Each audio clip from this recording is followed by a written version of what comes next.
రాబోతుంది కదా, so expectations ఎలా ఉన్నాయి మూవీ పైన? అది పీక్స్ లో ఉండి కనిపిస్తుంది, కన్ఫర్మ్ గా అది హిట్ అయింది. అంటే ఎందుకంత కాన్ఫిడెన్స్ చెప్తున్నారు? అవసరం లేదనిపిస్తుంది. అంటే ఎందుకంత కాన్ఫిడెన్స్ చెప్తున్నారు? ఎన్టీఆర్ మీద నమ్మకం. ఎన్టీఆర్ మీద అంత నమ్మకం ఉందా? ఎన్టీఆర్ తీసుకున్న ప్రతి సినిమా ఆయనకి తగ్గట్టు చాలా సూపర్ చేస్తాడు ఆయన, నిజం చెప్పాలంటే.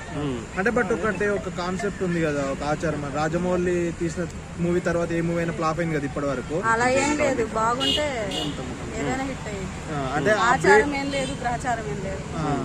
అంటే ఆ ట్రెండ్ ని ఎన్టీఆర్ బ్రేక్ చేస్తాడు అనుకోవచ్చా? అదేం లేదు, ఆయన బాగా చేస్తాడు కాబట్టి నార్మల్ గా. అంటే లుక్ ఎలా అనిపించింది మరి ఎన్టీఆర్ గారు ఈ మూవీలో? చాలా కొత్తగా ఉంది. జాన్వీ కపూర్ ఫస్ట్ టైం కదా తెలుగులో, ఎలా ఉండబోతుంది వాళ్ళిద్దరు కాంబినేషన్? జాన్వీ కపూర్ చూసానా? శ్రీదేవి కూతురు ఆవిడ. వాళ్ళిద్దరు కాంబినేషన్ ఎలా ఉండదు? శ్రీదేవి గారంటే చాలా ఇష్టం అండి, వాళ్ళ అమ్మాయి అంటే నాకు అంతగా నచ్చదు. ఎందుకన్నా? అందంగా ఉండిద్ది కాబట్టి. అందంగా ఉంటే నచ్చదా? శ్రీదేవి అందంగా లేదు. శ్రీదేవి అందంగా లేదు. శ్రీదేవి అంటే చాలా ఆవిడ ఎవర్ గ్రీన్ అసలు. ఆవిడ చనిపోయినందుకు నేను చాలా ఏడ్చాను అని చెప్పాలంటే. ఇప్పుడు ఎన్టీఆర్ గారి మూవీస్ లో మరి ఏ మూవీ అంటే ఇష్టం మీకు? ఎన్టీఆర్ మూవీస్ లోనా? సింహాద్రి కాకుండా. సింహాద్రి కాకుండా సింహాద్రి బానే ఉంటుంది కదా.